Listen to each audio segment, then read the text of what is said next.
그래서 지난 시간에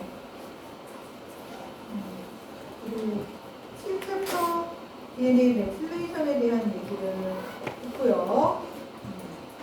당연히 제네틱이니까 다음 세대로 유전이 되고, 그 다음에 마지막 파트, 8챕터 얘기 마지막 하다가 끝이 났었었죠.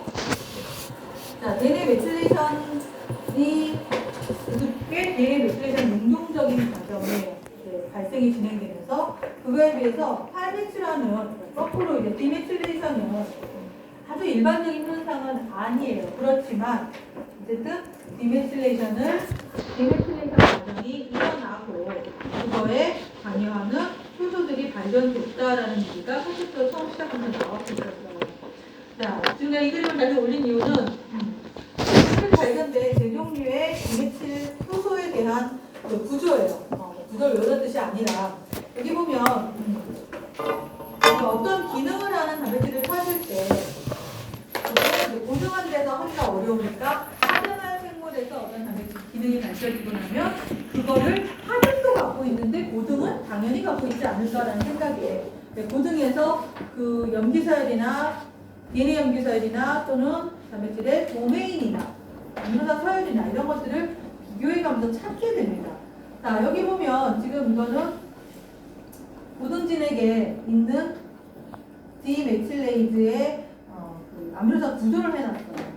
보면 이름이 색 1, 2, 3로 되어 있는데 여기는 2000개, 2000개, 뭐 1600개 조금씩 다르긴 하죠. 보면 공통적으로 이런 도메인들을 갖고 있어요. 약간의 길이는 다르지만 결국은 같은 비슷한 아미노산 서열과 도메인을 갖고 있다는 얘기는 얘네들의 기능이 같다라는 얘기가 되는 거죠. 여기 보면 소화 카탈리틱 도메인이라는 표현을 써놨어요. 즉 메틸기를 하이드록실화 시켜서 그 이상한 사이토신으로 바꾸는 엔자임 액티비티 도메인을 같이 갖고 있다는 얘기를 하는 것이고요. 그다음에 보면 1번하고 3번은 이렇게 보라색 도메인도 같이 갖고 있어요. 2번은 안 갖고 있지만 이런 식으로 뭔가 비슷한 역할을 하는 단백질들을 조사해보면 그 안에 같은 도메인들이 심지어 위치도 비슷한 부분에 같이 존재를 하게 됩니다. 자, 이걸 진화적으로 설명을 하면 보통 어떻게 얘기를 하냐면 같은 유전자가 오랜 진화를 거치면서 어떻게 됐다? 디플리케이션 됐다라고 분자생물학 교재에 나왔죠. 그죠?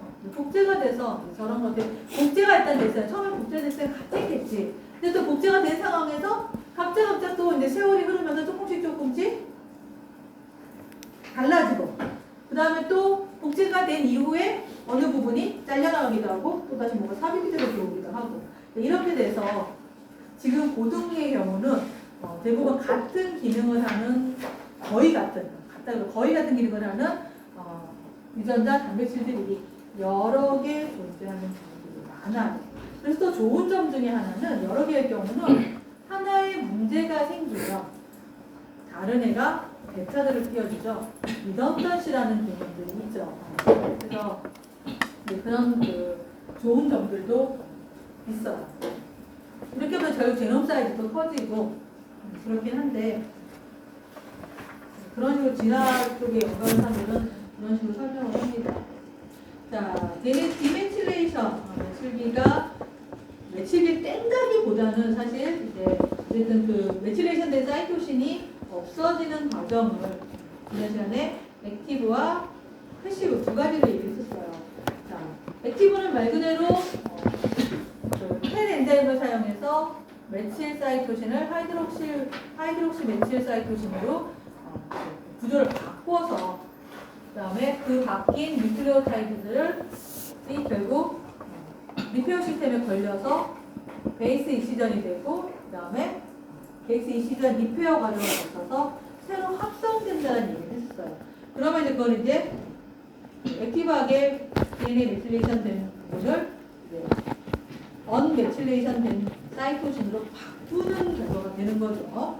우리 그 히스토 모디피케이션 같은 경우는 케미칼 그룹을 붙였다 뺐다 이렇게 바로 하는 거에 비해서 DNA 메틸레이션은 붙일 때는 바로 붙이지만 뺄 때는 그걸 떼는 게 아니라 바꿔서 사이토신 자체를 다시 합성을 하게끔 되는 거죠. 조금 다른 개념인 거죠. 자, 그건 이제 액티브 과정이었었고, 패시브 과정 같은 경우는 지금 그게 이제 이 그림하고 그냥 또 패시브하고 이제 조금 비슷한데 좀 다르게 얘기가 되는데요. 탭과 탭이 동원되지 않은 패시브라고 생각을 한다면, 자, 두 개의 메틸레이션이 되어 있어요. 복제가 될 때 각 가닥을 주형으로 복제를 해요. 그럼 세 가닥에는 이제 메틸레이션이 안 된 상태로 들어오죠. 이때 정상적인 과정이라면 이제 DNA 메틸레이션이 한 가닥이 되어 있으니까 그걸 인지해서 세 가닥의 DNA 메틸레이션을 해요. 그런데 뭔가 여러 가지 기작에 의해서 DNA 메틸 트랜스포즈, DNMT1이 오지 않게 되면 한 가닥은 메틸레이션이 되어 있지만 세 가닥은 메틸레이션이 안 된 상황이에요. 그러면 헤미 메틸레이션이 된 상황인 거죠. 반만 메틸레이션이 되어 있다는 얘기고, 이 상황에서 DNA 메틸레이션이 되지 않고 그 다음에 또다시 DNA 복제를 해서 딸세포를 만들게 되면, 그러면 하나일 때는 두 가닥이 다 메틸레이션이 되어 있었고, 세포 두 개일 때는 둘 다 반만 돼 있었고, 세포가 네 개가 되면 세포 두 개는 반반만 되어 있고 세포 두 개는 아예 메틸레이션이 안 되게 되죠. 이런 식으로 하나에서 둘, 네 개, 여덟 개, 16개 쭉 뻗어나가게 되면 결국 전체적으로 메틸레이션 안 된 DNA를 받는 세포가 많아지게 돼서 희석을 해서 DNA 디메틸레이션을 하기도 하고요. 또는 여기에 나와 있는 것처럼, 자, 위쪽에 있는 이 과정은 액티브예요. 메틸레이션에다가 하이드로를 붙였으니까 액티브한 과정인데, 자, 이게 좀 설명이 좀 애매하긴 한데, 자, 여기 이렇게 해서 DNA 복제를 했어요. 그러면 두 가닥이 다 하이드록시 메틸이 있다가 한 가닥 한 가닥씩만 남게 되죠. 세 가닥에는 DNA 메틸레이션이 하이드록시도 아니고 메틸도 아니고 아무것도 아닌 상황이 만들어지게끔 되죠. 자, 이 상황에서도 더 이상 이제 그 메틸레이션 되지 않고 희석이 되면 이렇게 전체적으로 메틸레이션이 안 된 상황이 되는 거죠. 하이드록시 메틸은 메틸레이션 결과가 안 된 거니까 이렇게 희석이 되게 되고, 또는 자, 여기서 지금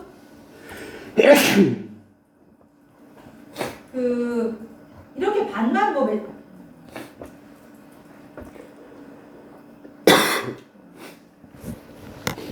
지금 요거는 능동에서 오는 수동을 얘기하고 있고, 그냥 여기서, 자, 이게 지금 만약에 여기서 그대로 갔어요. 그러면 자, 이런 경우도 가능해요. 이게 지금 두 개가 되어 있죠. 두 가닥이 다. 자, 여기서 한 가닥만 하이드록시 메틸이 됐어요. 그러면 한 가닥은 메틸레이션이 그대로 남아있는 상황이 되죠. 자, 그 가닥에서도 벌어져서 내려가기 시작을 하면 하이드록시 메틸이 하나가 들어오게 되면 여기에 그 DNA 메틸 트랜스포레이즈가 잘 못 오게 돼요. 특히 지금 이런 가닥도 한 가닥에 하이드록시 메틸이 되면 상분대적인 가닥에 메틸 트랜스포레이즈 DNMT3가 DNMT1이 못 들어오는 상황이 돼요. 그러면 결과적으로는 이제 메틸레이션 레벨이 낮아지게끔 되는 거죠. 이게 지금 뒤쪽에 그 다음에 그림을 보여주는 발생 단계에서 보면 굳이 이 하이드로메틸레이션 동원하지 않고도 메틸레이션 레벨이 낮아지는 그 발생 단계들이 있어요. 그러면 결과적으로 능동적으로 하지 않아도 수동적으로 메틸레이션 시키는 엔자임을 못 갖고 오게만 하면 메틸레이션 레벨은 낮아질 수 있다는 거예요. 자, 이 일이 언제 일어나냐면, 자, 우리 발생 단계 때, 발생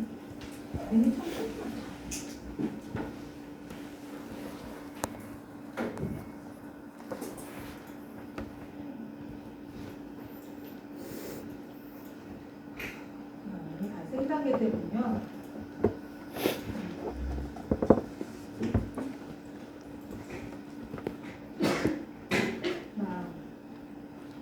이것도 그림이 잘못됐어요. 여기 난자에 가운데 동그라미가 핵을 말하는 거죠. 핵이 두 개가 아니라 하나를 그죠? 자, 난자의 핵이 하나고요. 거기에 지금 정자가 들어오고 있어요. 지금 수동이라고 표시되는 여기에도 지금 동그라미 하나예요. 난자 하나, 정자 하나. 자, 자, 그 다음에 접합자. 수정이 완성이 된 거죠. 접합자가 돼야지, 또 자이고트라고 얘기를 하죠. 얘가 돼야 이제 그려보는 것처럼 네. 두 개가 되는 상황이 되죠. 자, 이때 보면 그 DNA 메틸레이션 상황을 보는 것처럼 난자와 정자의 지금 밑에 파란색은 정자의 메틸레이션이고 그러니까 정자 들어오는 해면에 그 DNA 메틸레이션 된 상태를 표시하고 있는데 둘 다 어느 만큼 메틸레이션이 돼서 들어와요. 그래서 수정이 딱 되고 나면 보는 것처럼 정자 DNA의 메틸레이션 레벨은 급격히 떨어집니다. 그거에 비해서 난자는 떨어지긴 떨어지는데 급격히가 아니라 천천히 떨어져요. 그래서 접합자 하나의 세포에서 2세포, 4세포, 8세포, 16세포 이때까지 점차적한 난화를 하는 과정 중에 난자의 DNA 메틸레이션 레벨이 단계적으로 낮아져요. 자, 이거는 결국 우리 앞에서 봤던 그 패시브, 수동적인 방법으로 결국 새로 합성된 가닥에 메틸레이션을 추가하지 않는 방법으로 DNA 메틸레이션 레벨을 낮춰가는 거라고 생각이 되고요. 그 다음에 정자 같은 경우는 이 세포가 되기 전에 수정하고 나서 보통 우리가 세포가 분열하는데 약 24시간 정도가 걸린다고 얘기하는데 24시간 이내에 DNA 메틸레이션 레벨이 거의 바닥으로 떨어져요. 자, 이렇게 되려면 DNA 복제 안 했죠? 뭔가 적극적으로 메틸기를 해결을 봐야겠죠? 자, 그걸 어떻게 확인을 했냐면 보는 것처럼 하이드록시 메틸 사이토신의 레벨을 봤어요. 자, 그랬더니 정자에서는 정자 그 제롬에서는 수정된 직후에 하이드록시 메틸 DNA 사이토신 양이 이렇게 급격하게 증가돼요. 근데 난자에서는 증가하지 않아요. 전체적으로 메틸레이션 레벨은 떨어졌어요. 결국 난자 같은 경우는 텟 엔자임을 사용하지 않고 그대로 희석을 하는 방법을 통해서 메틸레이션 레벨을 낮춰간다면 정자에서는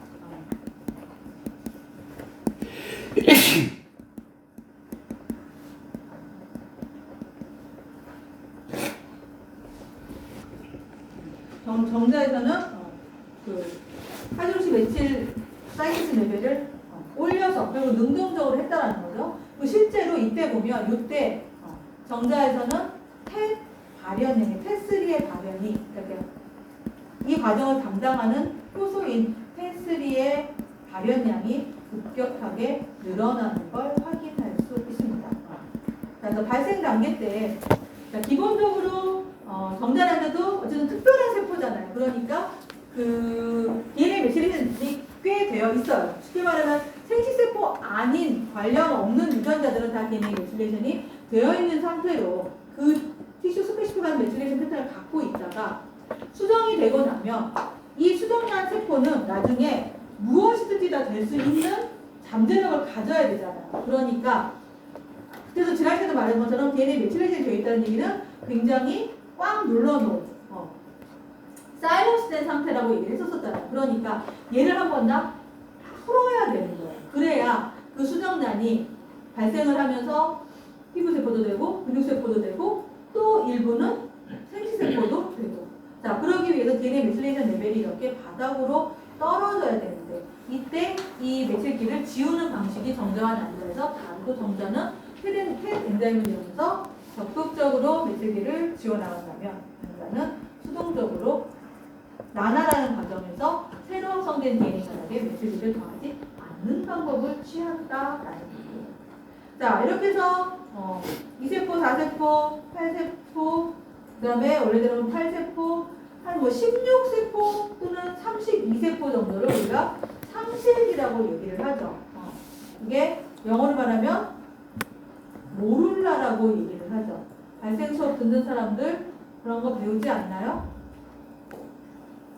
안 배워? 배운다는데? 너만 배우라 보다 야. 자, 모룰라라고 얘기를 하죠. 자, 그 다음에 16, 32, 그 다음에 64세포가 정도 되면 우리가 보통 포백이라고 블라스토시스트라고 얘기를 하죠. 64세포가 되고 나면 어떻게 돼요? 일단 64개가 될 때까지는 안에 64개 세포가 뭉쳐 있어요. 그 다음에 64개 세포들이 어디로 가져다? 가장자리로 뻗어나가요. 그러면서 안쪽에 보통 캐비티라는 표현들을 쓰던데 구멍을 들어서 빈 공간을 만들고 보는 것처럼 이렇게 바깥쪽으로 뻗어나가게끔 됩니다. 64개의 세포가 되면 8, 여기가 16, 32, 64개인 거예요. 64개가 바깥으로 뻗어나가요. 그러면 이제 우리가 뭐 배반포 또는 포배기, 블라스토시스트 이런 표현을 쓰게 되고 그 다음에 64개 세포 중에 일부 세포가 이 한쪽 구석에 이렇게 몰켜 있게끔 되죠. 그리고 그 세포들이 이제 다시 분열을 해요.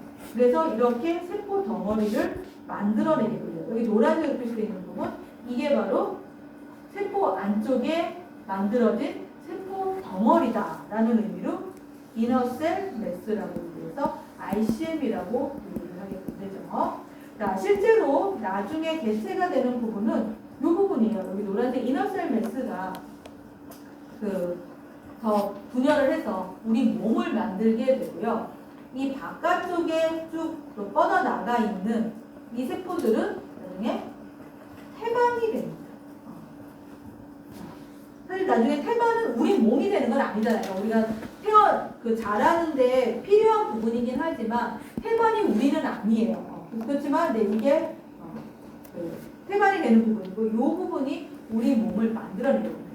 얘네들을 이게 그냥 자궁에서 그대로 발생 과정을 하면 여기서 이제 개체가 만들어지는 거고 이 노란 세포를 꺼내서 이 과정까지 사람이나 쥐나 이 과정까지를 전부 다 체외에서 할 수 있어요. 그러니까 인비트로에서 퍼틸라이제이션도 하고 조건 맞춰주면은 난할도 하고 그다음에 배반포가 형성이 되고 이러면 이 안에 있는 세포들을 끄집어내서 키우면 그게 바로 엠브리오닉 스템셀 배아에서 만들어진 줄기세포라는 의미예요. 자, 그러면 얘네들을 이제 꺼내서 내가 원하는 세포로 일단 꺼내서 키우면 얘네들은 무한 분열을 해요. 그리고 거기에다 특별한 뭐 약물을 처리하거나 어떤 자극을 주게 되면 그 세포들이 특정한 세포로 분화를 하게 됩니다. 자, 그러면 이제 보는 것처럼 메틸레이션 레벨은 이렇게 바닥을 쳤다가 지금 여기 있는 세포들은 거의 다 비슷한 어떤 그 특징들을 갖고 있고 모든 세포가 될 수 있는 나름의 잠재력을 갖고 있어요. 자, 그리고 지금 이제 이 단계로 넘어가면 자, 벌써 얘랑 얘는 길이 갈라진 거예요. 이 보라색 세포들이 보라색 세포 16개, 32개가 64개가 되면 64개가 되는 쯤이 되면 벌써 누구는 이너셀 매스로 분열을 할 세포, 누구는 바깥쪽으로 뺑 돌면서 나중에 그 태반으로 분열할 세포로 나누어지게끔 돼요. 그러면 길이 갈렸죠. 그러면 발현되는 유전자의 종류도 달라지게 되고 태반이 되는 세포에서는 개체를 만드는 데 필요한 유전자는 앞으로 발현할 일이 없겠죠. 그러면 전사를 억제하기 위해서 DNA 메틸레이션 레벨은 올라가게끔 됩니다. 이너셀 매스에서는 태반을 만드는 데 필요한 유전자의 발현을 이제 안 할 거니까 역시 또 DNA 메틸레이션 레벨이 올라갑니다. 이런 식으로 그 정자난자에서 메틸레이션이 됐던 것이 수정 이후에 다 바닥을 쳤다가 이제 배반포가 되는 거죠. 벌써 얘네들에 비하면 분화가 시작이 된 거예요. 그러면서 메틸레이션 레벨이 이제 올라갑니다.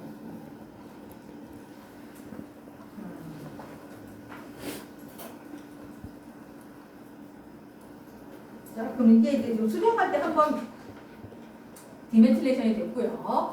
자, 그 다음에 한번 또 디메틸레이션이 일어나게끔 됩니다. 자, 그건 언제 일어났냐면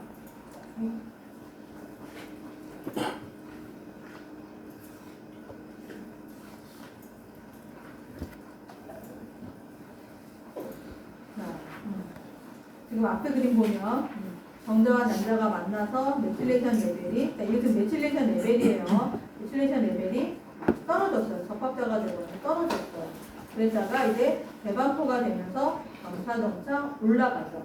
그러면 얘네들은 더 이제 그 분화가 돼서 4배역, 외배역, 중배역 뭐 이런 것들이 형성된다라고 어디선가 들어는 맞을 거예요. 자, 이렇게 해서 이제 올라가고. 자, 그러면 이런 다음에 어떻게 되냐면 이제 점차 이제 그 특정한 조직으로 분할을 하겠죠. 대부분의 다른 조직들은 계속해서 메틸레이션 레벨이 올라가요. 그런데 생식세포에서만 메틸레이션 레벨이 다시 바닥으로 치게 됩니다. 여기 지금 시원 생식세포라고 번역을 해놨고 또는 어떤 적에서는 원시 생식세포라고 얘기하고 영어로는 프리모디알 점셀이라고 얘기를 하죠. 여기 PGC라고 되어 있는 거. 결과적으로 나중에 정자와 난자가 될 그 근원 어떤 그 분화되지 않은 생식세포라는 의미로 프리모디알 점셀 원시 생식세포 또는 시원 생식세포 한자로 따지면 두 개가 이제 같은 건데 앞뒤로만 다른 거죠. 그래서 그 세포들은 여기 보면 자 여기 아직 여기서 분화가 되면은 얘만 해도 개체의 모양이 만들어지지 아직 않았어요. 그런데 이미 그 안에서 나름 부분 어떤 세포를 분화할지가 정해지는데 여기 녹색으로 표시되어 있는 이 부분이 나중에 생식세포가 될 부분이라는 얘기예요. 그러면 얘네 메틸레이션 레벨이 이렇게 떨어지게끔 돼요. 그래서 바닥을 쳤다가 자, 그 다음에 이제 여기서부터는 정자와 난자로 점차 분화하기 위해서 그 정자 또는 난자에 필요한 유전자들의 메틸레이션이 안 돼 있고 그 외에는 나머지 메틸레이션이 되니까 메틸레이션 레벨이 올라가게 됩니다. 그럼 얘네들이 지금 나중에 여기로 와서 이 과정이 반복이 되게 됩니다. 그래서 수정 직후에 한번 메틸레이션 레벨이 떨어지고요. 그 다음에 생식세포가 될 부분에서 나중에 미래 생식세포가 될 부분에서 다시 한번 메틸레이션 레벨이 떨어지는 것을 볼 수가 있어요. 자, 이때 디메틸레이션 과정이 사용이 되고요. 자, 특히 요 앞단계 때, 그러니까 이 초반부에서는 요 부분에서는 패시브한, 그러니까 수동적인 디메틸레이션 과정이 일어나는데 반해서 요 부분, 여기 보라색으로 표시되는 요 부분에서는 뭔가 조금 더 각도가 좀 더 급격해 보이지 않나요? 얘는 액티브. 자, 여기도 텟을 사용해서 메틸레이션 레벨을 한번 떨어뜨려서 이렇게 다 한번 지운 거예요. DNA 메틸레이션을 다 없앴다는 얘기는 이 DNA가 무슨 세포로도 분화할 수 있는 자유로운 상황이 됐다는 얘기인 거예요. DNA 메틸레이션이 되면은 억제가 돼서 그 부분의 유전자를 전사하기가 어려운 상황이란 말이에요. 그러니까 DNA 메틸레이션을 다 떼서 DNA 메틸레이션이 안 됐다고 해서 전사가 되는 건 아니에요. 그렇지만 DNA 메틸레이션이 그러니까 되면 전사가 안 되는 상황인 거고 DNA 메틸레이션이 안 돼 있으면 지금 전사가 되지 않더라도 여기에 액티브한 어떤 것들이 오게 되면 폴리머레이즈도 오고 아시레이션도 되고 이러면 전사할 수 있는 준비 상황을 할 수 있다는 얘기예요. 그렇죠? 그러니까 이게 보통 이거 포이스트라는 말도 쓰고 여러 가지 말을 쓰긴 하는데 자 플러스면 전사가 되는 상황, 제로면 전사는 안 돼요. 그렇지만 제로는 필요하면 플러스로 올리면 돼요. DNA 메틸레이션 돼 있다는 얘기는 마이너스예요. 마이너스 상황을 제로로 올리는 건 어렵다는 얘기예요. 그래서 다시는 제로로 올릴 일이 없을 때만 DNA를 마이너스로 그 상황을 마이너스로 낮추는 거예요. 이 마이너스로 낮추는 방법이 바로 DNA 메틸레이션과 히스톤 모디피케이션 중에 HCK9의 메틸레이션이에요. 그런 경우는 보통 뒤로 올릴 일이 없을 때 그 일을 해요. 그러니까 0이면 리프레스고 마이너스면 사이런스라는 얘기를 지난 시간에 했었었죠. 리프레스와 사이런스는 둘 다 전사는 안 되지만 리프레스와 사이런스는 다른 개념이라는 거죠. 그래서 리프레스는 필요하면 다시 튕겨 올릴 수 있지만 사이런스는 필요할 일이 없다고 생각했기 때문에 거기까지 이제 낮춘 거예요. 자, 그래서 낮춰놨기 때문에 다시 튕겨 올 일이 없는데 이게 이제 수정이라는 이 과정에서는 그걸 다시 올려서 제로가 되어 있으면 아까 말한 대로 제로는 전사는 안 되지만 리프레스지만 필요하면 다시 액티브로 갈 수 있다라는 거예요.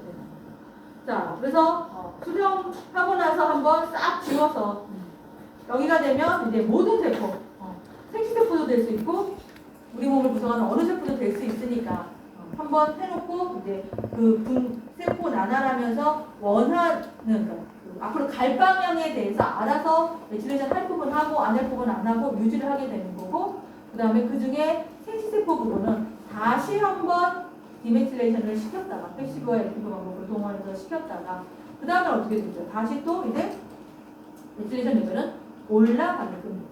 이때는 정자에 필요한 유전자를 제외한 나머지 다 DNA 메틸레이션. 난자가 되는데 필요한 유전자 빼고 다 DNA 메틸레이션. 그렇죠? 정자가 된 세포가 피부세포가 될 일은 없어요. 난자가 된 세포가 신경세포가 될 일은 없어요. 그러니까 걔네들을 제외하고는 다 메틸레이션은 시켜 못해요. 자, 이렇게 해서 이 발생 과정 중에 대표적으로 디메틸레이션, 패스트를 이용한 메틸기가 제거되는 이 과정은 발생 과정 동안 두 번의 경우 정자 수정 이후 정자되는 거죠. 그리고 발생하는 과정 중에 생식세포를 만드는 원시 생식세포에서 한번 메틸기를 제거할 때 패시브와 액티브가 사용이 되게 됩니다. 이 외에는 다른 일반적인 세포에서 DNA 메틸레이션은 보통 별로 안 일어난다고 보면 돼요. 자, 그러니까 이제 우리가 왜인지 모르지만 튜머 서프레서 진, 하우스키핑 진이 튜머 서프레서 진에 DNA 메틸레이션이 일어나게 되면 얘는 이제 서프레스가 아니라 사일런스가 되는 거잖아요. 그러면서 유전자의 전사가 일어나지 않고 여러 가지 문제가 되고 그러면 이 메틸기를 어떻게 좀 빼보면 해결이 되지 않을까. 그래서 그 DNA 메틸레이션 레벨을 낮출 수 있는 정상 사이클션을 돌릴 수 있는 방법들을 생각을 해서 하는 거죠. 근데 아직까지 이렇게 텍스를 이용해서 뭔가 이렇게 조작을 한다 그럴까 내 마음대로 이렇게 뭘 조절을 하는 거는 거의 보고된 바가 없어요. 어쨌든 DNA 메틸레이션도 이렇게 능동적으로 제거할 수 있는 방법이 있다. 근데 이게 결국은 리페어 시스템이 가동이 돼서 돌아가는 거기 때문에 조금 이제 그냥 붙였다 뗐다 가역적이라고 말을 하긴 하지만 우리가 생각하는 가역은 붙였다 뗐다 그냥 바로잖아요. 근데 이거는 바로 붙였다 바로 떼는 게 아니라 붙이는 건 바로 붙이지만 떼는 건 바로 떼는 게 아니라 결국 그 뉴클레오타이드를 잘라내야 되는 거예요. 잘라내고 다시 합성을 해야 되는 거예요. 새로 합성돼서 들어간 사이토신 뉴클레오타이드는 당연히 메틸레이션이 안 된 상태로 들어가거든요. 자, 이게 DNA 메틸레이션 탈메틸환에 대한 얘기였어요. 자, 그 다음에 책에 보면 그런 얘기 나오죠. 액티브한 프로모터는 메틸레이션 레벨이 낮고, 그 다음에 그 리프레스드 프로모터의 DNA 메틸레이션이 되게 되면 이제 사일런스가 된다. 그 다음에 페리센트로메리 리피트의 DNA 매출화 생성. 페리센트로메리 리피트라는 얘기는 동원체 주변에 있는 그 DNA 염기설은 인액티브해요. 유전자가 들어있지 않아요. 그러니까 그 부분에도 또 반복서열이 들어가 있고 이 부분에 DNA 메틸레이션이 되어 있다. 그 다음에 트랜스포저블 엘리먼트 당연히 전사되면 안 되는 부분이기 때문에 메틸레이션 되어 있고요. 이런 부분 발생하면서 트랜스포저블 엘리먼트 부분에 DNA 메틸레이션 드노보 메틸레이션 방법으로 추가가 되게 되고 분열하게 되면 세포 분열되면은 헤미 메틸레이션이니까 그 모가닥 기준으로 세 가닥에도 메틸레이션 더해서 메틸레이션 상태 유지하게 되고요. 그 다음에 그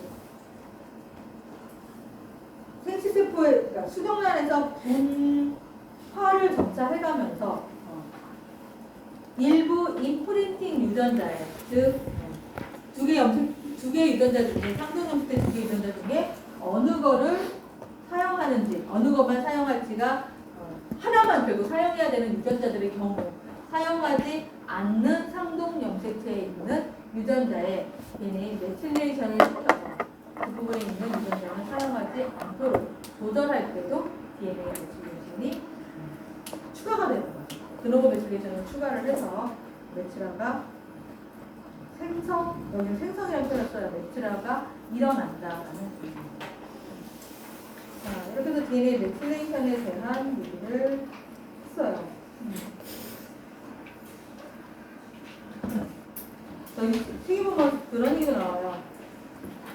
사람의 게놈에는 약 2,800만 개의 C, G, 다이뉴클레오타이드가 들어있고 이 중에 60~70%는 메틸화가 되어 있다라고 얘기가 나와요.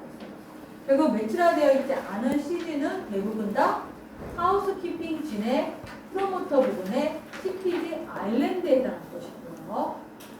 하우스키핑 진의 프로모터도 아닌 그 아일랜드에 들어있지 않은 CPG들은 대부분 이넥티브한 구조를 만들어야 되는 부분에 있기 때문에 다 메틸레이션이 되어 있어서 그러니까 그 띄엄띄엄 있는 CPG는 메틸레이션이 대부분 되어 있다는 얘기인 거예요. 근데 얘네들이 모여있는 부분은 즉 CPG 아일랜드는 하우스키핑진의 프로모터 부분이다 보니 하우스키핑진은 전사가 늘 돼야 되는 중이니까 메틸레이션이 안 돼 있고 CPG 아일랜드 아닌 다른 부분에 있는 CPG 다이뉴클레오타이드는 대부분 메틸레이션이 되어서 그 부분의 크로마틴 구조를 이넥티브하게 만드는데 기여한다. 자, 메틸레이션에 대한 얘기를 했어요. 질문 있으면 하세요.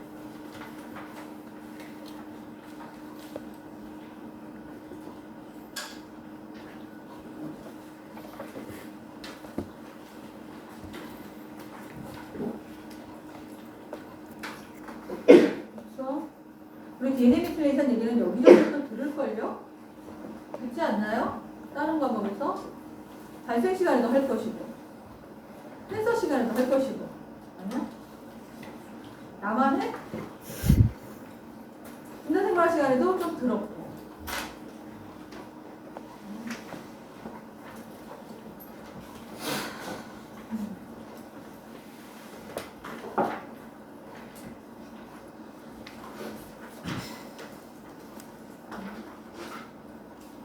이거 이렇게 나와요. 여기 6.5일에서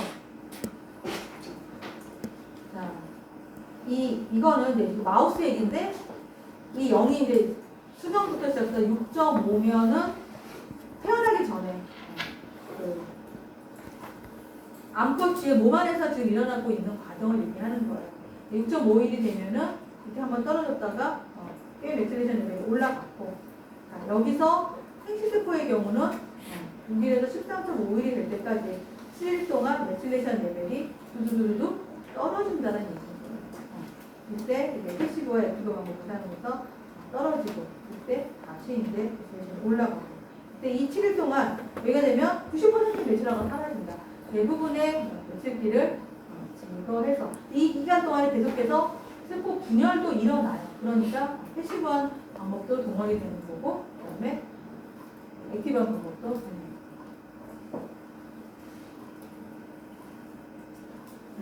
그리고 그때도 말한 것처럼 이 텍은 2009년도에 처음 발견이 됐어요. 자, 보통 우리가 이 히스톤 모디파잉 하는 엔자임들 같은 경우 1990년대 후반? 이때부터 이제 발견됐어요. 그러니까 이게 굉장히 얼마 안 된 얘기였어요. 내가 포장을 할 때만 해도 박사과정 때는 이런 얘기가 거의 없었었어요. 90년대 후반에 박사과정이었으니까. 그리고 이제 2000년 딱 넘어가서 포장을 가니까 이런 히스톤 모디피케이션에 대한 얘기가 나오면서 그때만 해도 심지어 에피제네틱이라는 말도 없었었어요. 그냥 크로마틴이라는 말은 많이 썼지만 그 에피제네틱이라는 말을 거의 안 썼었어요. 그랬는데 이제 한 2002년, 3년 이러면서 조금씩 처음에 에피제네틱이 뭐야? 라고 하는 애매모호한 이런 상황이 됐다가 이 이후에 엔자임이라든지 기장이라든지 이런 것들이 많이 발견이 되면서 에피제네틱이란 말이 점차 많이 사용이 되고 이제는 분자생물학이나 이런 교재, 생명과학 교재에도 사용이 되는 경우가 됐죠. 자, 그러면 그 다음 얘기를 좀 해봅시다.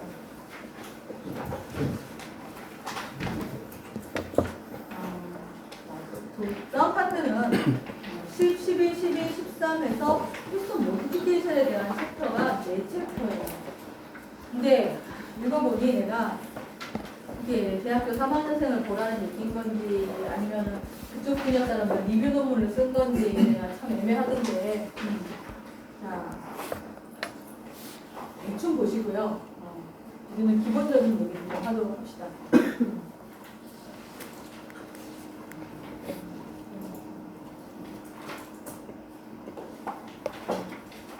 이거 크게 보려면 어떻게 하더라?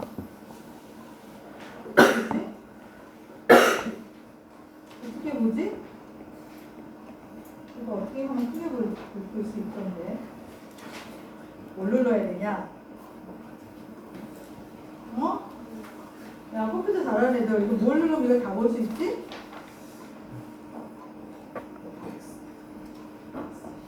그냥 X 누르고 그 다음에 또 여기까지 몰라? 네. 이게 뭐 하는 게 있던데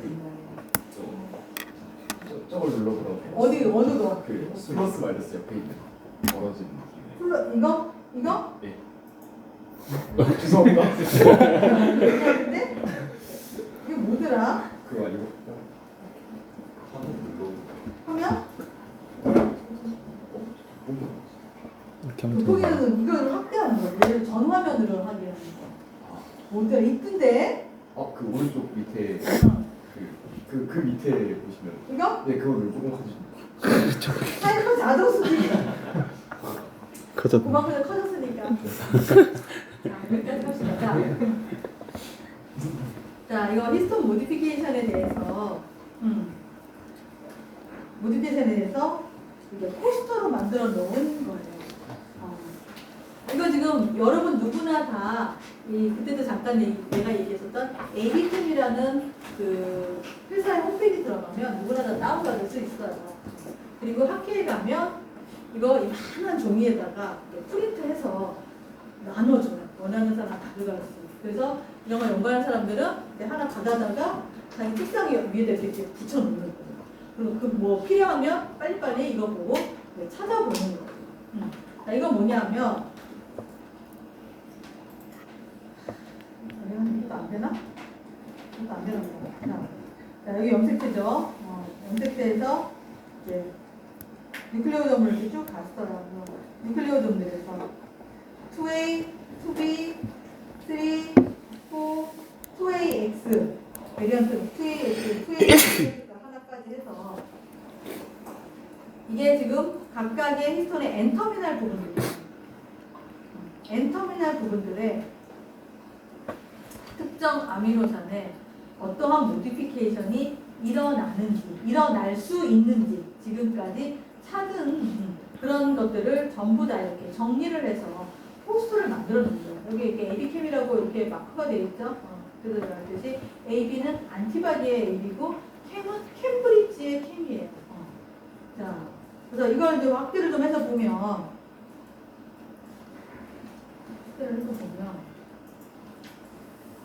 여기 DNA 메틸레이션도 또 이렇게 그려놨어요. 우리 얘기했었던. 확대를 해서 보면 제일 많이 연구가 된 게 히스톤 H3의 N터미널에 대한 연구가 많이 됐어요. 근데 사실 연구가 왜 많이 됐냐면 N터미널에서 모디피케이션이 가장 많이 발견이 됐기 때문에 연구가 되어 있고요. 자, 한번 보면 외우란 얘기 아니라 그냥 구경을 한번 해보자고요.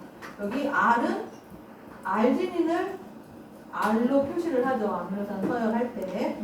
거기에 이런 메틸레이션과 이거는 시스테르산인가 뭐 어쨌든 무슨 모티브는 될 수 있고 여기 쭉 보면 3번은 T니까 이거는 스레오닌을 얘기할 때 이렇게 표시를 하죠. 여러분들 세포생물학 시간에 이럴 때 많이 배우는 모디피케이션이 단백질의 모디피케이션이 뭐가 있어? 인산화. 그죠? 많은 단백질들이 인산화가 되냐 안 되냐에 따라서 그 단백질의 능력이 달라지게끔 돼요. 그죠? 그래서 그 인산화시키는 효소를 뭐라고 그러죠? 카이네이즈. 그 다음에 D 인산화시키니까 탈인산화하는 거 포스파트레이즈 해가지고 굉장히 많은 카이네이즈 종류와 패스웨이와 뭐 이런 것들을 외우고들 하죠. 자, 그때 그 인산화가 일어나는 아미노산이 뭐예요? 스레오닌, 세린, 타이로신 그런 것들이잖아요. 자, 그래서 히스톤이 있는 아미노산에서도 이렇게 인산화가 일어나고요. 자, 그 다음에 여러 번 얘기했던 K, 라이신이 K예요. 4번 라이신이죠. 플러스 차지를 띠고 있는 그 라이신. 여기에는 필요하면 아세틸레이션도 될 수 있고, 필요하면 메틸레이션도 될 수 있고. 자, 요 그림에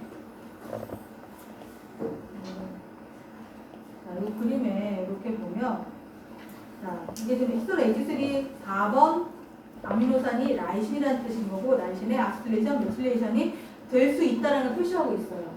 그리고 위에 보면 여기 뭐가 보이죠? 자, 맨 위에 있는 거 이거 확대해서 보면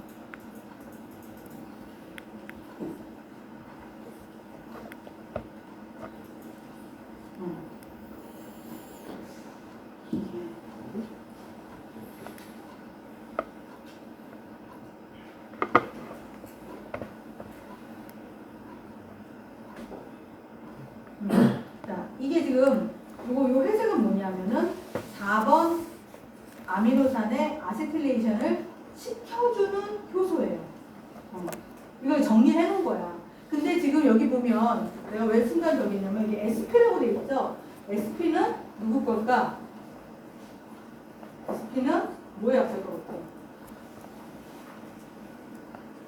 우리 이런 거 단백질 이름 할 때 사람이면 앞에 뭐 붙어요? 사람 거, 쥐 거, 초파리 거, 효모 거 나누잖아. 안 해? 인자생물 시간에 내가 얘기했었는데 사람이면 맨 앞에 소문자로 H를 붙이죠. 휴먼의 H. 어떤 단백질을 하면 보통 단백질 이름 대문자로 쓰면서 맨 앞에 H를 붙이면 이게 사람 거란 얘기예요. 같은 A라는 엔자임, A라는 단백질이 사람도 있고 쥐도 있고 초파리도 있고 근데 조금씩은 달라요. 그래서 이걸 구별하기 위해서 사람 거는 H를 써요. 쥐는 M을 써요. 초파리는 뭐 쓰겠어? D를 써요. 그 다음에 가장 하드한 효모는 뭘 쓰겠어? 우리가 셀비지의 앞에가 뭐였죠? 하나는 여기 지금 여기 S하고 P가 돼 있죠. 그때 우리 효모가 두 종류가 있다 그랬잖아. 출혈효모는 SC를 쓰고 분열효모는 홈배라고 얘기했었죠. SP를 쓰는 거예요. 자, 이건 지금 홈배에서 요 두 단백질 엔자임이 H3K4의 아세틸 트랜스퍼레이즈로 동정이 됐다, 보고가 됐다, 사람들이 찾았다는 뜻인 거예요. 근데 지금 여기 보면 이렇게 해놨고 다른 게 없어요. 즉 아직 사람에서는 K4 아세틸레이션을 주로 하는 것 같은 효소가 딱히는 안 돼 있다는 얘기예요. 그러니까 결국 이렇게 그 아미노산에 대해서 그걸 아세틸레이션 시켜주는 그리고 라이터죠. 라이터를 이렇게 정리를 해놓은 거예요. 자, 그 다음에 여기 옆에 메틸레이션에 얘네들 여기 회색은 메틸레이션을 시켜주는 효소들인 거예요. 지금까지 밝혀진 여기 H 휴먼 적혀 있는 거죠. 그 다음에 맨 밑에 보면 D 드로소필라, 그 다음에 SC 그 출하 SP 분열효모. 그래서 이렇게 여러 종류의 효소들이 이 메틸레이션을 담당하는 것으로 지금 보고가 되어 있다는 뜻을 얘기하고 있고요. 자, 그 다음에 여기에 파란색은 이렇게 해놓고 밑에 찍 거놨어요. 가역적인 반응이니까 녹슬기를 떼는 효소들도 지금까지 이렇게 많이 밝혀졌다는 얘기를 하는 거예요. 자, 여기도 뭐 H도 써놨고 SP, D, H, S, C 이렇게 정리가 되어 있죠. 자, 그러니까 다양한 효소들이 특정한 히스톤 아미노산에 아세틸기를 더하거나 빼거나 메틸기를 더하거나 빼거나 자, 이런 일들을 하고 있고요. 자, 그걸 이제 그 옆에 있는 엔자임, 옆에 있는 아미노산들도 다 이렇게 표시를 해놨어요. 6번에 인산화 누가 시킨다라든지, 그 다음에 9번 라이신에 아세틸레이션 누가 시킨다, 디아스틸레이션 누가 시킨다, 메틸레이션 누가 시킨다, 이렇게 지금 표시가 되어 있어요. 자, 그리고 위쪽에는 이제 그 모디피케이션을 시켜주는 효소와 지우는 효소, 라이터와 지우는 애를 보통 우리가 이레이저라는 표현을 써요. 이레이저 지운다는 뜻인 거죠. 지우개가 이레이저래요. 라이터 이레이저에 대한 걸 좀 정리를 해놨고요. 그러니까 지난 한 20년 동안, 20, 30년 동안 이렇게 사람들이 노력을 해서 찾았다는 뜻을 얘기하는 거고, 자, 아래쪽에는 뭐냐? 4번 같은 경우 크로모, PhD, 튜도, MBT, FCW. 자, 크로모, PhD, 14.33, 브로모, 이거 무슨 뜻의 단어들이죠? 응? 뭐죠? 분자생활 안 배웠나? 나 분명히 했는데 수업 시간에. 이거 뭐예요? 도메인 이름 있잖아. 폴리펩타이드의 특정한 부분들이 특정한 구조를 만들어서 그 폴리펩타이드의 기능을 부여하잖아요. 그걸 우리가 도메인, 영역이라고 얘기하잖아. 아미노산들 몇십 개가 만들어내는 특별한 구조. 자, 이거 무슨 얘기냐면 이런 모디피케이션을 이런 도메인을 갖고 있는 단백질들이 이 도메인을 이용해서 이 모디피케이션을 인지한다는 얘기예요. 자, 히스톤 모디피케이션은 일단 특정한 아미노산에서 특정한 모디피케이션이 특정한 때, 특정한 세포에서, 특정한 환경에서 일어난다는 것은 밝혀졌어요. 그러니까 무작위가 아니라는 얘기죠. 랜덤이 아니고 뭔가 정해진 어떤 때 일어나요. 그러면 그 다음에 사람들이 생각하기에 걔가 무슨 역할을 할까? 뭐 때문에 그런 모디피케이션이 일어날까? 자, 지금까지 밝혀진 건 크게 두 가지밖에 없어요. 아직. 하나는 히스톤 아미노산의 정정기적인 차지의 변화예요. 여러 번 얘기했듯이 히스톤은 플러스 차지를 띠고 있는 폴리펩타이드예요. 그 플러스 차지를 띠는 큰 이유 중에 하나가 라이신이라고 하는 아미노산이 되게 많아요. 20종류의 아미노산 중에 하나인 라이신이 유독 N터미널 부분이 굉장히 많아요. 이러면서 히스톤 자체에 정정기적으로 플러스 차지를 띠게 돼요. 그러면 이게 좋은 점은 마이너스 차지를 띠고 있는 DNA와 결합을 안정적으로 시켜주게끔 돼요. 그러면 이 긴 DNA를 잘 감아서 해관에다가 퍼펙트하게 보관할 수 있어요. DNA가 혼자 있는 것보다 어떤 단백질하고 결합을 하고 있으면 다른 단백질의 접근, 공격, 결합을 덜 받게 돼요. 뭔가 DNA 브레이크가 일어난다든지 이런 일들이 훨씬 적게 돼요. 그러니까 안정성을 유지를 하는 거죠. DNA가 안정하게 유지돼야 뮤테이션 없이 다음 세대의 염기설을 물려주게끔 되는 거잖아요. 그래서 그렇게 히스톤하고 결합을 하고 있으면 DNA의 안정성을 제공하고 패킹도 하지만 안정성도 제공을 해요. 그런 의미에서 마이너스 차지를 띠고 있는 DNA가 플러스 차지를 띠고 있는 단백질과 만나면 안정적인 구조를 만들어서 DNA의 뮤테이션이나 이런 걸 방지하게끔 돼요. 자, 그렇게 되면 그 대신에 이제 이렇게 되면 다른 단백질, 대표적으로 전사와 관련되어 있는 단백질, 리페어와 관련되어 있는 단백질들이 들어오는 게 어려워요. 그래서 라이신에 플러스 차지를 띠고 있는 라이신에 아세틸레이션이 되게 되면 그 플러스 차지를 중성화 시켜줘요. 그러면 DNA와 조금 떨어지기가 쉬운, 느슨한 상태가 되게 되죠. 그래서 그러면 뉴클레오점 구조, 각각 뉴클레오점의 구조, 그리고 이 뉴클레오점들이 모여서 만든 크로마틴의 구조를 느슨하게 해주는 게 히스톤 모디피케이션의 첫 번째 역할이에요. 이 역할은 히스톤 아세틸레이션이 수행을 하게 되고 또 하나의 모디피케이션인 포스포릴레이션도 그 역할을 수행을 해요. 포스포릴레이션이라는 얘기는 마이너스 차지를 더하는 거죠. 우리가 DNA가 왜 마이너스 차지예요? 인당의 인이 마이너스 차지라서 DNA가 마이너스 차지를 띠고 있는 건데 마찬가지로 아미노산에다가 인산기를 붙이게 되면 마이너스 차지를 붙여주는 꼴이 돼요. 그러면 어떻게 돼요? 플러스 차지를 띠고 있는 DNA가 역시 마이너스 쪽으로 좀 마이너스를 살짝 이렇게 중성 쪽으로 가게끔 되죠. 그러면 당연히 DNA와의 결합도 또 약화가 돼요. 그래서 아스틸레이션과 포스포레이션 같은 경우는 다른 아미노산에서 물론 각자 일어나지만 DNA와의 인터랙션을 약화시키는 결과를 갖고 와요. 그러면 크로마틴 구조가 액티브하게 돼서 전사가 잘 일어나요. 그게 첫 번째 히스토 모디피케이션의 기능이고요. 자, 두 번째는 여기 보는 것처럼 특정한 도메인을 갖고 있는 단백질들을 리크루트 해오는 역할을 해요. 그리고 어느 히스톤의 몇 번 아미노산에 어떠한 모디피케이션이 됐냐에 따라서 그걸 인지할 수 있는 도메인의 종류가 각각 달라요. 그러면 그 도메인을 갖고 있는 어떤 단백질이 거기에 모디피케이션이 됐냐 안 됐냐에 따라서 히스톤에 결합하는 정도가 달라지게끔 돼요. 그럼 히스톤을 보고 와서 결합한다는 얘기는 크로마틴의 결합을 하게 되는 거예요. 그 히스톤이 놀고 있는 히스톤이 아니잖아. DNA 갖고 있는 상황이니까. 그래서 크로마틴에 결합하는 단백질들을 선별적으로 데리고 올 때 모디피케이션이, 히스톤 모디피케이션이 그 단백질들을 리크루트 해온다. 보통 논문이나 이런 데 많이 쓰는 표현을 레코그니션 포인트를 제공한다라고 얘기해요. 레코그니션, 인지란 뜻인 거죠. 그래서 히스톤 모디피케이션이 특정한 도메인을 갖고 있는 단백질들의 레코그니션 포인트로 작용한다라는 표현을 많이 써요.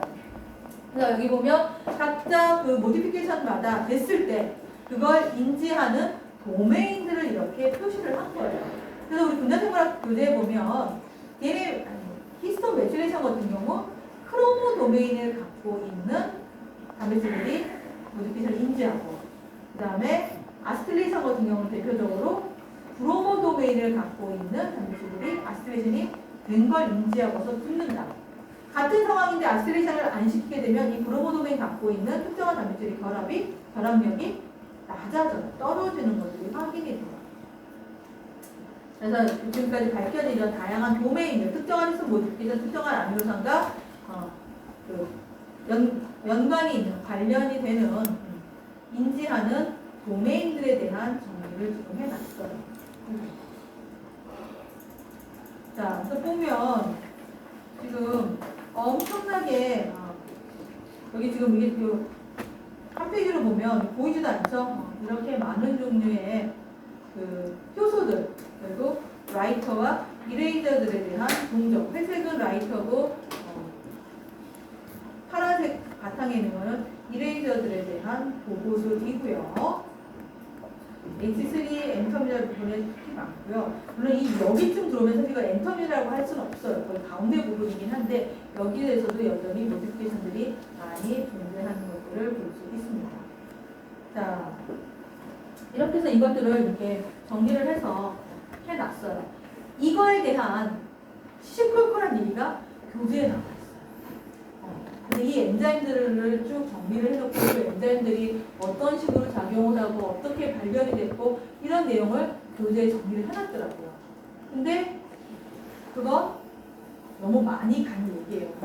우리가 수업 시간에 그것까지 알 필요는 없고 그건 그걸 연구하는 사람, 그 많은 걸 다 연구하겠어? 사람들 중에 어떤 사람은 수많은 엔자임들에 대한 요 엔자임을 연구해. 그러면 그 사람은 그 엔자임 얘기만 안 하면 되는 거예요. 우리는 이렇게 지금까지 다양한 엔자임에 의해서 히스톤 모디피케이션이 추가가 되기도 하고 떼어지기도 하고 그 다음에 추가가 됐을 때 그걸 인지할 수 있는 도메인들이 존재를 한다. 자, 거기까지만 하면 돼요. 그 다음에 이것들이 요즘은 이만큼이니까 옛날에 이렇게 많이 아니었었어요. 근데 점점 시간이 갈수록 자꾸 새로운 연구 결과들이 더해지면서 여기 리스트업되는 단백질들의 이름이 점차 늘어나고 있습니다. 자, 그 다음에 또 하나의 또 포스터예요. 자, 이거는 크로마틴 리모델링의 트랜스크립션 사이트를 해가지고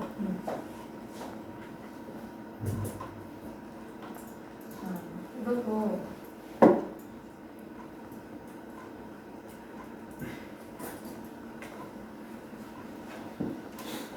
이와 비슷한 그림이 우리 분자생물학 교재에도 나와 있긴 하고요. 자, 전사가 되기 위해서 자, 여기 전사되는 유전자 시작 부위죠. 전사가 되기 위해서 액티베이터들이 전압을 해야 되고, 이 액티베이터라는 얘기는 보통 전사인자라고 하는, 그리고 지금 보면 이 액티베이터가 DNA에 딱 붙어 있는 걸로 그림이 그려져 있죠. DNA 연기설을 인지하는 단계들이죠. 프로모터나 인핸서나 이런 데 붙어서 붙게 되면, 자, 그 다음에 이제 액티베이터 디펜던트 리크루트먼트하고 코 액티베이터라고 있어요. 즉, DNA 연기설 인지에서 액티베이터가 붙고 나면 걔에 의해서 코 액티베이터들이 끌려온다.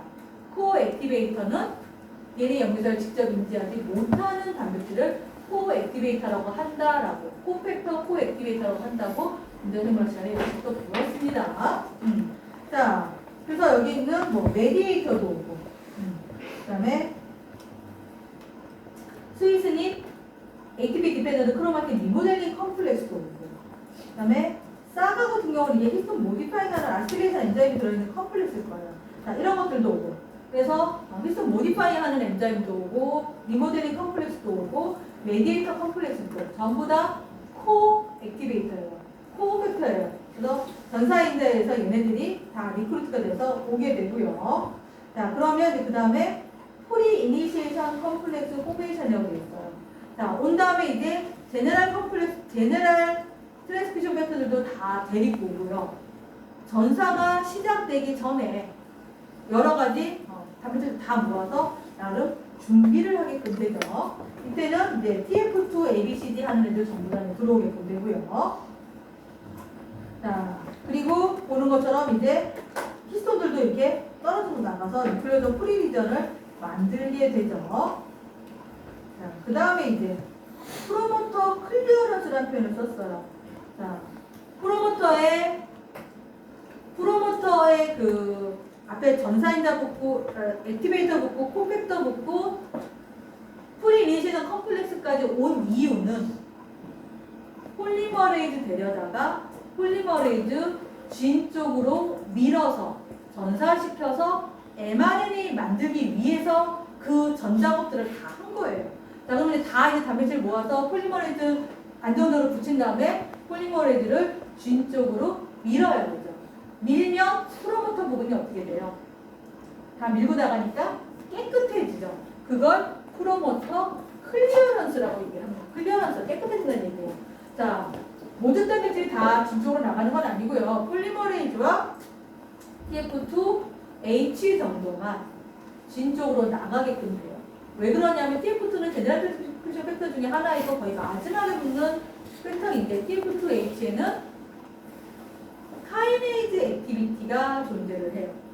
헤리케이즈 액티비티도 존재를 하고, 카이네이즈 액티비티는 뭘 인산화시키냐면은 얘네 RNA 폴리머레이즈 2의 제일 라지 서브 유닛의 C 터미널 도메인에 있는 반복 서열의 세린의 인산화를 하게 되죠.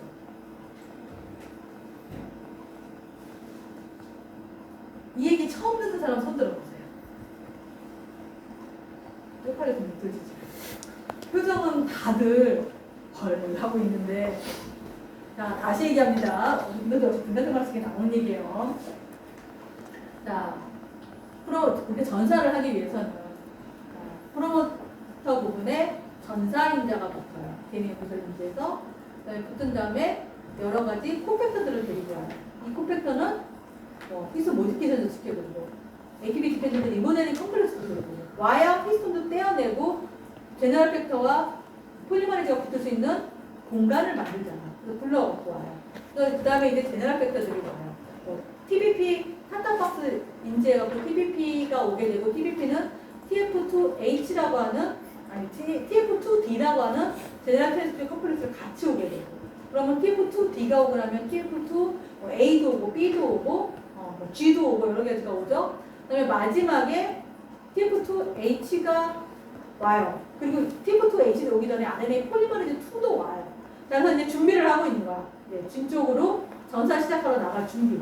이걸 이제 프리 이니시에이션 컴플렉스라고 얘기를 한 거예요. 이니시에이션은 전사라는 시작을 하는 거고, 프리니가 그 전 단계를 얘기하는 거죠. 자, 준비를 한 다음에 이제 다 준비가 됐어요. 그러면 폴리머레이즈가 진 쪽으로 옮겨 나오게끔 돼요. 그러면 이때 이전에 붙었던 단백질들은 다 떨어져 나가버려요. 그리고 폴리머레이즈랑 TF2H만 진 쪽으로 나가요. 그러면 결과적으로 옮겨나가든 떨어져 버리든 그 프로모터 부분은 빈 공간이 돼버리잖아요. 그래서 그걸 우리가 프로모터 클리어런스라고 하고, 자, 그럼 이 폴리머레이즈가 진 쪽으로 나간다고 그러는데 그 나가는 어떤 과정, 원인, 어떠한 변화가 있으면 폴리머레이즈가 프로모터에 리크루트된 폴리머레이즈가 어떻게 진 쪽으로 나가느냐. 가장 큰 변화는 폴리머레이즈 인산화예요. 근데 그 다른 단백질도 인산화가 되면은 기능을 하잖아요. 폴리머레이즈도 인산화가 되면 그 일을 해요. 그럼 그 인산화시키는 효소가 어디에 있느냐? 제너럴 트랜스크립션 팩터인 TF2H 안에 카이네이즈 액티비티가 있다는 얘기를 하는 것이고요. 자, 그 다음에 그 인산화가 어디에서 되느냐? RNA 폴리머레이즈는 10개 이상의 서브유닛으로 구성이 되어 있는 단백질입니다. 그 중에 가장 큰 서브유닛을 보게 되면 가장 큰 서브유닛은 굉장히 커요. 다른 것보다. 가장 큰 서브유닛에 C터미널 부분에 폴리페프타이드 N터미널 C터미널이 있죠. C터미널 부분에 7개의 아미노산이 50번에서 100번 정도 반복이 되어 있는 부분이 있어요.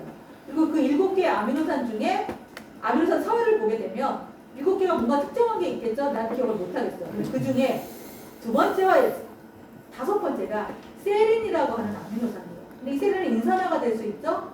이때 그 세린의 인산화가 안 됐냐, 됐냐, 됐는데 둘 중에 어느 게 됐냐에 따라서 이 폴리머레이즈가 놀고 있는 애냐, 이니시에이션 하는 애냐, 일롱게이션 하는 애냐가 결정이 되겠거든요. 그래서 처음에 프로모터에 땡겨올 때는 인산화가 안 된 상황으로 와요. 그 다음에 여기에 CTD 도메인에 세린 5번의 인산화가 카이네이즈에서 되게 되면 얘는 이제 전사를 시작할 수 있는 형태로 바뀐 거예요. 그래서 이제 인산화가 되면서 진바디로 밀려나가게끔 됩니다. 그리고 한참 굴러가다 보면 이제 세린 2번, 두 번째 세린에 또 인산화가 돼요. 그러면 얘를 우리가 일롱게이션 폼이라고 얘기를 합니다. 실제로 얘네들의 그 GNS의 분포를 보게 되면 전사 시작 부위 앞뒤로는 이니시에이션 폼들이 훨씬 많이 보이고요. 그 다음에 GN의 3' 쪽으로 갈수록 일롱게이션 폼의 폴리머레이즈들이 더 많이 디텍션이 됩니다. 실제로 우리가 그 안티바디들이 그럼 지금 그걸 어떻게 알아요? 인산화가 됐는지 안 됐는지 눈으로 봤어야 라고 얘기했지만 결국 그건 어떻게 하냐면 안티바디로 디텍션을 해요. 그래서 그냥 폴리머레이즈를 잡는 안티바디도 있고요. 폴리머레이즈의 어느 아미노산이 인산화가 됐는지를 인지해서 잡는 안티바디들이 다 개발이 되어 있어요. 그래서 그걸 그 실험을 해서 보면 그런 형태들이 보이게끔 되고요. 그 다음에 자, 그래서 지금 프로모터 클리어런스 했고, 그다음 이제 프록시멀 포징은 또 뭐냐면, 자, 일단 프로모터 나갔어요. 모든 유전자가 그런 건 아닌데, 모든 주에서 그런 건 아닌데, 프로모터에서 일단 폴리머레이즈가 여기 나오죠. 여기 CTD 도메인에 여기 폴리머레이즈 C터미널 도메인에 5번 셀인에 SOP라고 돼 있죠. 5번 셀인 아미노산에 인산화가 된 걸 의미하고 있어요. 그러면 이제 이니시에이션 폼이 돼서 나간 거죠. 자, 여기 지금 오른쪽 그림에 굉장히 많은 단백질이 있는데 여기가 되면 얘밖에 없잖아. 단백질이 떨어져 나갔잖아. 프로모터 클리어런스가 된 거고.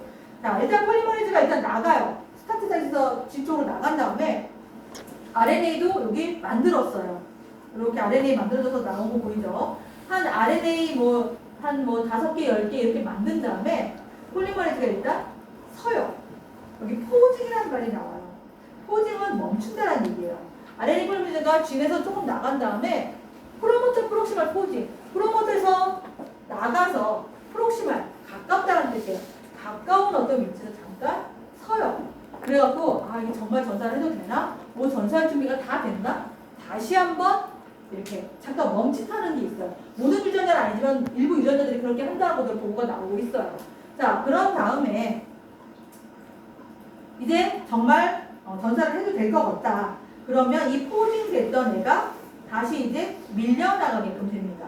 누구에 의해서? 이런 NELF, 이런 단백질들에 의해서 포징됐던 폴리머레이즈가 진 바디로 이제 본격적으로 나가게끔 돼요. 이런 단백질들이 떨어져 나가면서 이게 NELF 같은 경우는 N이 네거티브의 N이에요. 그러니까 폴리머레이즈 나가는 거 붙잡고 있다가 얘네 단백질이 떨어져 나가면서 여기 보면 여기가 전사 시작 부위예요. 폴리머레이즈 이만큼 나온 거야. 그래서 이만큼 나와서 포징을 하고 있다가 그 다음에 이제 본격적으로 전사가 시작이 되게 됩니다. 자, release from promoter proximal posing. 자, 프로모터 근처에서 한번 잡혔다가 다시 이제 릴리즈가 돼서 진 쪽으로 나가게끔 되는 거죠. 자, 이러면서 이제 어떤 일이 벌어지냐? 아까는 세린 5번에 인산화를 시켰어요. 이번에는 피텝이라고 하는 카이네이즈에 의해서 세린 2번에 인산화를 시키게 됩니다.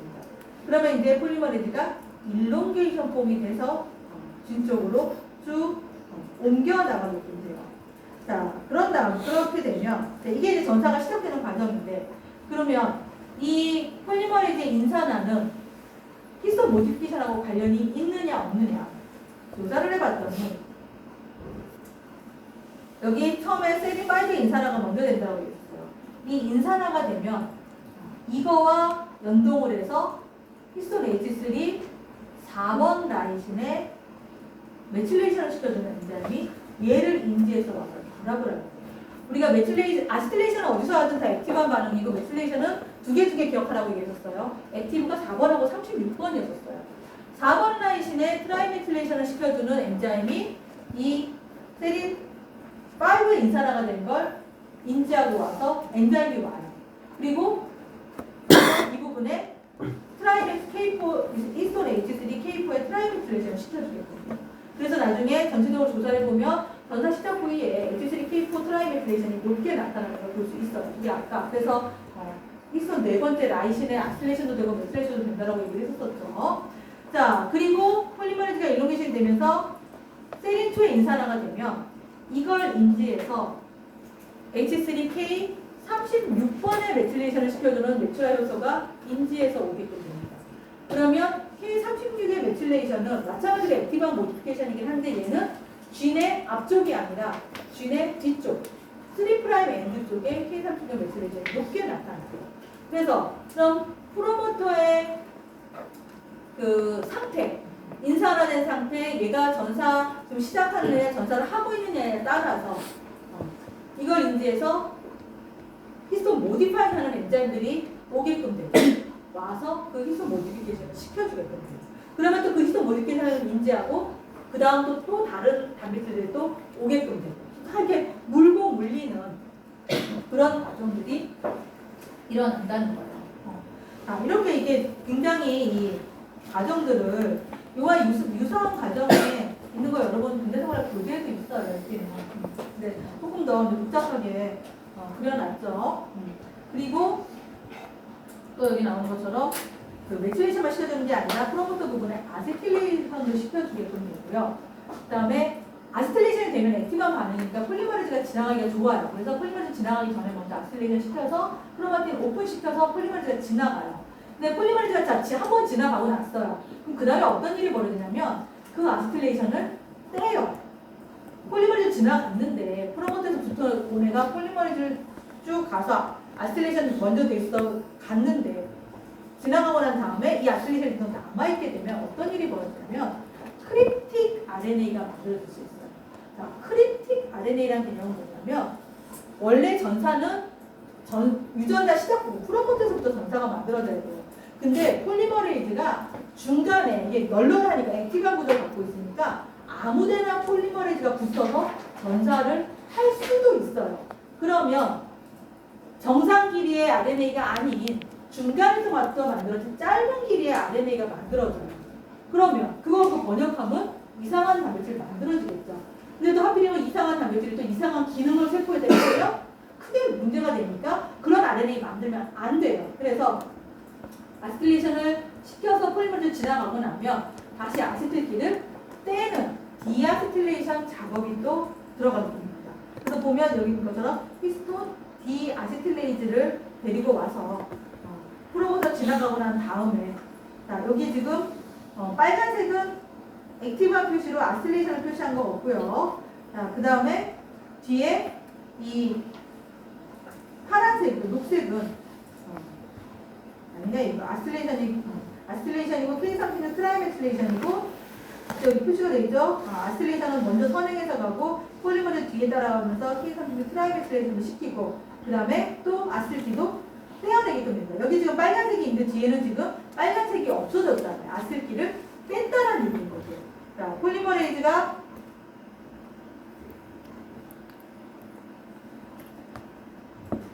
그렇죠. 어쨌든 지나오면서 이게 P3 트라이메실레이션을 시켜주고 이런 식으로 이런 히스토 모디피케이션과 폴리머레이즈 일롱게이션과 인산화와 이런 것들이 다 같이 맞아서 돌아간다. 근데 여기서 중요한 거 어느 거 하나라도 못하게 막는다. 안 일어나. 전사 레이트가 굉장히 거의 바닥을 치거나 생각보다 많이 영향을 받아요. 그러니까 이런 모든 것들이 그리고 우리가 정상적인 mRNA를 만들고 싶을 때 원하는 만큼 만드는 게 중요하단 말이에요. 근데 그걸 하기 위해서는 전사하는 것 자체는 폴리머레이즈가 하지만 폴리머레이즈가 그 모든 걸 판단할 능력이 없으니 여러 가지 단백질들이 같이 합심을 해서 폴리머레이즈 데리고 오고 전사하도록 맞춰주고 또 이 DNA가 혼자 있는 게 아니라 히스톤에 감겨져 있으니까 히스톤 모디피케이션도 같이 발맞춰서 돌려주고 이런 과정들이 일어난다는 거예요. 자, 시간을 보니 이거 2개밖에 안 했는데 자, 이런 그림을 좀 포토를 해놨고요. 이것도 여기 올려놨으니까 관심 있는 사람은 가서 한 번씩 열어서 보세요.